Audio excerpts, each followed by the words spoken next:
এই মুহূর্তে রাজধানীর তেজগাঁওয়ের পশুর হাটে রয়েছেন সহকর্মী আদিলুর রহমান।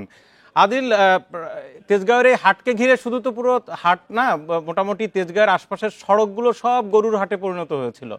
একটু আগে দেখলাম পুরোটাই ফাঁকা, একেবারে একটি লোকও নেই, গরুও নেই। মানে এখন কি অবস্থা? বেচা কিনা তো বেশ ভালো মনে হচ্ছে।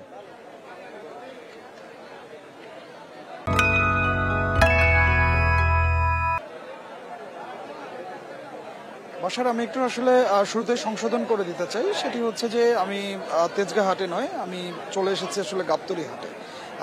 আমি আপনাকে আসলে গাবতলী হাটের পরিস্থিতিটা এই মুহূর্তে আসলে একটু বলতে চাই। সেই গাবতলীর হাট আপনি জানেন যে রাজধানীর সবচেয়ে বড় হাট বলা হয়।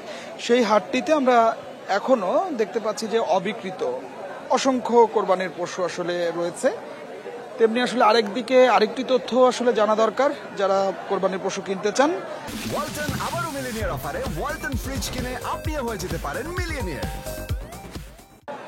সেটি হচ্ছে যে হয়তোবা বাজারে অনেক সময় দেখা যায় যে কৃত্রিম সংকট তৈরির একটি গুজব ছড়ানো হয় যে কোরবানির পশুর আসলে সংকট তৈরি হয়ে গেছে। সেক্ষেত্রে এক শ্রেণীর ব্যবসায়ী তারা দাম বাড়ানোর চেষ্টা করেন। তবে সেই জায়গায় বারবার করে যেটি আসলে হাট থেকে বলে দেওয়া হচ্ছে যে এখনো কোরবানির অনেক পশু ট্রাক ভর্তি করে আসছে, সেই চিত্রটা আমরাও আসলে দেখেছি। তো সেই জায়গায় এখনো অবিকৃত অনেক কোরবানির পশু রয়ে গেছে। ক্রেতারা যারা আসছেন তারা তাদের পছন্দ মতো করে দরদাম করে তাদের যে কোরবানির পশু যেটি পছন্দ হচ্ছে সেই কোরবানির পশুটি আসলে তারা কিনছেন। দাম নিয়ে এখন পর্যন্ত আসলে খুব বড় ধরনের কোনো অভিযোগ নেই। অনেক সময় আমরা দেখে থাকি যে কোরবানির ঈদের ঠিক একদিন আগে হঠাৎ করে বাজারে গরুর সংকট তৈরি হয়ে যায়, দাম বেড়ে যায়।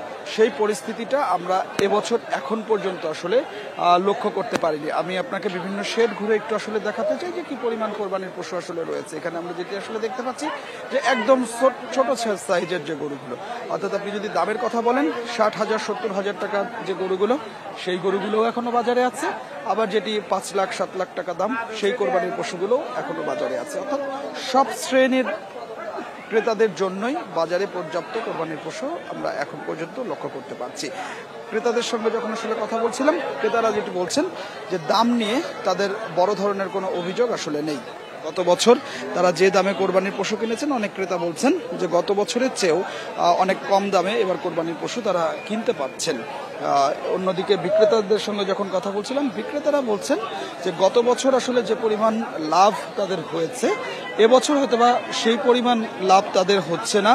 অনেক ক্ষেত্রে তাদের যে খরচ হয়েছে বাইরে থেকে যে কোরবানির পশুটি যেটি যে দামে কিনে নিয়ে এসেছেন, সেই দামে আসলে তারা বিক্রি করে গেছেন। কারো কারোর লাভ হয়েছে সেটিও আসলে খুবই সীমিত। তবে বেশিরভাগ বিক্রেতাই অভিযোগ করছেন যে গত বছরের তুলনায় এবার আসলে কোরবানির পশুর দাম কম, এটি তারা বলছেন। বিশেষ করে আমরা যদি বলি যে বড় সাইজের যে কোরবানির পশুটি রয়েছে, সেই কোরবানির পশুগুলো এখনো অনেক কোরবানির পশু অবিকৃত রয়ে গেছে। আমি শেষ করবার আগে আপনাকে এই যে শেডটিতে আছি, এই শেডটি চিত্র আসলে আমি আপনাদেরকে একটু দেখাতে চাই।